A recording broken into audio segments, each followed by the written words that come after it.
আসসালামু আলাইকুম, কি অবস্থা সবার? আশা করি নিশ্চয়ই ভালো আছেন। তো আমি আবারও চলে আসলাম বরাবরের মতো ডেইলি মার্কেট আপডেট নিয়ে। তো আজকের দিনে আমরা দেখার চেষ্টা করব dollar index, euro USD, GBP USD এবং গোল্ডের মতো পেয়ারে আমাদের ট্রেডিং প্ল্যানটা কেমন হওয়া উচিত। তো শুরুতেই আমরা নিউজের দিকে একটু চোখ বুলিয়ে নিই। নিউজে তেমন কোনো বিশেষ নিউজ দেখতে পাচ্ছি না, তার মানে আজকের দিনেও টেকনিক্যালি মার্কেটটা মুভমেন্ট করবে। তারপরেও বছর শেষ হতে চলেছে, তাই মার্কেটটা খুবই স্লো। এই স্লো মার্কেটে আসলে ট্রেডিং করার মতো তেমন একটা পরিবেশ নাই। তারপরেও দুই একজন ট্রেড করার চেষ্টা করছেন, যদিও এই মুহূর্তে আসলে ট্রেডের খুব একটা পরিবেশ নাই, তবে তাদের জন্যই অ্যানালাইসিসটা করা। তো দেখতে পাচ্ছেন যে ডলার ইন্ডেক্স কিন্তু গ্যাপ দিয়ে ওপেন হয়েছে আজকে, যথেষ্ট একটা গ্যাপ দিয়েছে এবং লক্ষণীয় বিষয় হচ্ছে যে গ্যাপটা কিন্তু নিচের দিকেই দিয়েছে। তো এইখানে আমাদের যে ট্রেন্ড লাইনটা ছিল এটাকে টাচ করে কিন্তু এই যে ডাউন ট্রেন্ড যে মার্কেট ধরেছিল ওই ডাউন ট্রেন্ডটাই কিন্তু ডলার ইন্ডেক্স কন্টিনিউ করতেছে। তার মানে আমরা ধরেই নিতে পারি যে ডলার ইন্ডেক্সটা হয়তোবা এটা আবারও নিচে এসে এই সাপোর্টটাকে টাচ করবে, এখান থেকে আবারও একটা কারেকশন করার চেষ্টা করবে। তার মানে আজকের দিনে ট্রেডিং প্ল্যানটা আমরা ডলারটাকে দুর্বল হিসেবে ধরেই করব। তো এই হচ্ছে ডলার ইন্ডেক্স। তো এখানে আপনারা ডলার ইন্ডেক্সে আজকে যেমনটা ট্রেডিং প্ল্যান হতে পারে সেটা হচ্ছে যে ডলার ইন্ডেক্সটা এখন যে জায়গাটায় অবস্থান করতেছে এইখান থেকে আসলে ইউএসডি রিলেটেড যেই চার্টগুলো আছে এখানে সিদ্ধান্ত নেওয়া কঠিন, কারণ এখান থেকে আপেও যেতে পারে আবার ডাউনেও আসতে পারে। তবে আপনারা ট্রেড সেটআপ খোঁজার আগে আপনাদের জন্য সবথেকে বেটার হবে যদি উপরের দিকে পেয়ে যান। এখান থেকে যদি ডলার ইন্ডেক্স আবারও নিচের দিকে নামার চেষ্টা করে সেই ক্ষেত্রে ইউরোএসডি গোল্ডের মতো পেয়ারগুলোতে বাই খোঁজার চেষ্টা করবেন। আর যদি নিচে এসে এখান থেকে আবারও প্রাইস উপরে ওঠার চেষ্টা করে তাহলে গোল্ড এবং ইউরোএসডির মতো চার্টগুলোতে সেল খোঁজার চেষ্টা করবেন। তবে ধারণা করা হচ্ছে যে আজকের দিনেও হয়তো ডলারটা কিছুটা দুর্বল পজিশনে থাকতে পারে। তো যাই হোক, এবার সরাসরি চলে আসি ইউরোএসডি চার্টে। ইউরোএসডি চার্টে আপনারা যেমনটা দেখতে পাচ্ছেন যে ইউরোএসডি কিন্তু এই মুহূর্তে একটা সাইডওয়ে রেঞ্জের মধ্যে দিয়ে যাচ্ছে, যেটাকে আমরা কনসোলিডেশন মুভমেন্ট বলি। তো এইখান থেকে আজকের দিনে ট্রেডিং প্ল্যান যে এই যে ক্যান্ডেলগুলো যেমন এই রেসিস্ট্যান্স জোনটাকে রেসপেক্ট করেছে এবং এখানেও দেখতে পাচ্ছেন যে অলরেডি এর আগের ক্যান্ডেলগুলো কিন্তু এই জোনটাকে রেসপেক্ট করে কিন্তু মার্কেট কিছুটা ডাউন হয়েছে। তো এইখান থেকে এখন এই মুহূর্তে এখান থেকেও আপনারা একটা সেল ওপেন করতে পারেন। তো এই সেল ওপেন করলে স্টপ লসটা হচ্ছে যে এই যে সুইং পয়েন্টগুলো আছে এই সুইং পয়েন্টগুলোর উপরে রাখলে আশা করি আপনাদের সেলটা নিরাপদ থাকবে। এখান থেকে রিজেকশন ক্যান্ডেল পেয়ে গেলে এখন এখান থেকে চাইলে আপনারা সেল ওপেন করতে পারেন। আর এখান থেকে যদি আপনারা সেল ওপেন করেন তাহলে আপনাদের টেক প্রফিট টার্গেটটা হতে পারে যে প্রাথমিক পর্যায়ে এই এরিয়াগুলোতে আপনারা টেক প্রফিট লেভেল সেট করতে পারেন অথবা সরাসরি এই জোনেও সেট করতে পারেন। তো এখান থেকে আমি যদি আপনাদেরকে প্রাইসটা নোট করে দেই, তবে আমার মতে আপনারা আপনাদের নিজেদের মতো করে প্রাইস খুঁজে নেবেন কোথায় আপনাদের টেক প্রফিট হবে, কোথায় স্টপ লস হবে।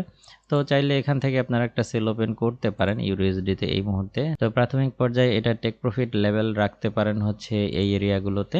আর যদি আপনারা আরেকটু টার্গেটটা বড় রাখতে চান সেই ক্ষেত্রে এই লেভেলগুলোতে আপনাদের টেক প্রফিট রাখতে পারেন। আর এই ক্ষেত্রে আপনাদের স্টপ লসটা আপনারা যদি এই এরিয়াতে দেন তাহলে আশা করি আপনাদের ট্রেডটা কিছুটা হলেও নিরাপদ থাকবে।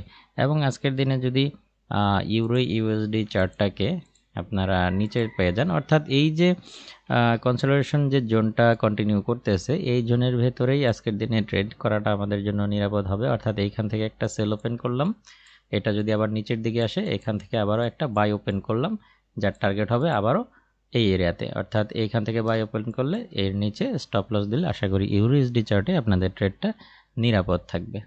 এরপর চলে আসি জিবিপি ইউএসডিতে। জিবিপি ইউএসডিতে আমরা যেমনটা দেখতে পাচ্ছি যে জিবিপি ইউএসডি কিন্তু ক্রমশই লোয়ার হাই তৈরি করতেছে। লোয়ার হাই তৈরি করে মার্কেটটা কিন্তু কিছুটা ডাউন ট্রেন্ড ধরার চেষ্টা করতেছে। অলরেডি কিন্তু আমাদের যে এই যে সাপোর্ট জোনগুলো ছিল এগুলো ব্রেকআউট দিয়ে মার্কেট কিন্তু নিচে আছে। এখন জিবিপিউসডিটা আসলে ঠিক যেই জায়গাটায় অবস্থান করতেছে আমরা এইখান থেকে চাইলে একটা সেল ওপেন করলে করতে পারি, তবে আরেকটু উপরে উঠলে ট্রেডটা আর একটু বেটার হবে বলে আমার কাছে মনে হচ্ছে। কারণ দেখুন এখানে একটা ছোট করে ট্রেন্ড লাইন কিন্তু ধরার চেষ্টা করতেছে জিবিপিউসডি, একই সাথে এই যে আগের সাপোর্ট জোনটা বর্তমানে রেসিস্ট্যান্ট জোন হিসেবে কাজ করতেছে।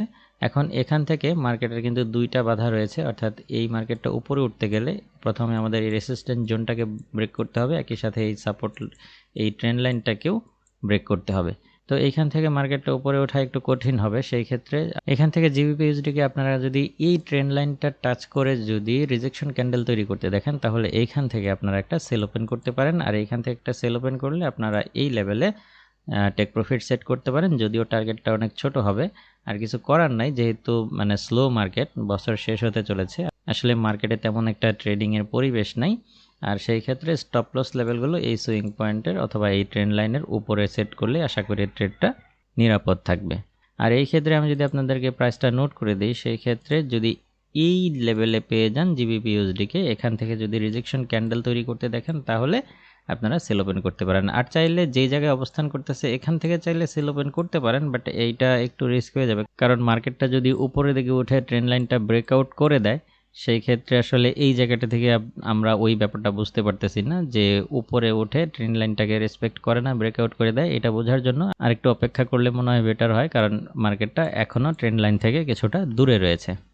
তো এবার চলে আসি গোল্ড পেয়ারে আমরা যেমনটা দেখতে পাচ্ছি যে আমরা যে লাস্ট অ্যানালাইসিস করেছিলাম, এই যে একটা ট্রেন্ড লাইন ড্র করেছিলাম, এখানে একটা রেসিস্ট্যান্স জোন ড্র করেছিলাম। তো এখন পর্যন্ত কিন্তু গোল্ড সেই এরিয়াগুলোকেই কন্টিনিউ করতেছে। তো এখান থেকে যারা বাই নিয়েছিলেন, যেহেতু আমাদের ট্রেডটা অলরেডি প্রফিটে রয়েছে এবং মার্কেটটা বর্তমানে আমাদের সেই রেসিস্ট্যান্স জোনে এসে অপেক্ষা করতেছে, তো এখান থেকে আপনারা প্রফিট বুক করতে পারেন। বুক করার পর নেক্সট যে ট্রেডিং প্ল্যানটা হবে সেটা হচ্ছে যে গোল্ড পেয়ারটাকে আজকের দিনে যদি আপনারা আবারও এই ট্রেন্ড লাইনে পেয়ে যান, এখান থেকে আবারও একটা বাই ওপেন করার চেষ্টা করবেন। আর যদি এই গোল্ড পেয়ারটাকে এই লেভেলে পেয়ে যান, এই একদম টপে, এই সুইং পয়েন্টগুলোর টপে যদি পেয়ে যান, এখান থেকে একটা ছোট করে সেল নিতে পারেন। তো এই ক্ষেত্রে আমি যদি আপনাদেরকে প্রাইসটাকে নোট করে দিই তাহলে আপনাদের বুঝতে আর একটু সুবিধা হবে। গোল্ড পেয়ারটাকে আজকের দিনে যদি এখানে পেয়ে যান, এখান থেকে একটা বাই ওপেন করতে পারেন। আর এখানে যদি আপনারা বাই ওপেন করেন তাহলে এই সুইং পয়েন্ট অথবা এই সুইং পয়েন্টের নিচে স্টপ লস সেট করবেন। আর সেই ক্ষেত্রে প্রাথমিক পর্যায়ে টেক প্রফিট লেভেলটা এখানে দিতে পারেন অথবা একদম টপে এখানেও রাখতে পারেন। আবার যদি গোল্ড পেয়ারটাকে আপনারা ঠিক এই টপে পেয়ে যান, এই টপে যদি আপনারা দেখেন যে রিজেকশন ক্যান্ডেল তৈরি করতেছে, তাহলে এখান থেকেও আপনারা চাইলে একটা সেল ওপেন করতে পারেন।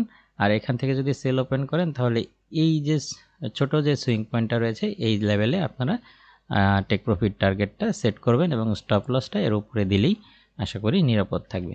তো আবারও বলতেছি, ডিসেম্বর মাস মার্কেট খুবই স্লো, বছর শেষ হতে চলেছে, আসলে মার্কেটে ট্রেডিংয়ের কোনো পরিবেশ নেই। তারপরেও যারা টুকটাক ট্রেড করতে চান, আশা করি তারা এই অ্যানালাইসিসটা ফলো করলে আজকের দিনে আপনার ট্রেডিংটা কিছুটা হলেও নিরাপদ থাকবে। তো আজকের ভিডিও এই পর্যন্তই, দেখা হবে পরবর্তী কোনো ভিডিওতে অন্য কোনো টপিক নিয়ে। সবাই ভালো থাকবেন, আল্লাহ হাফেজ।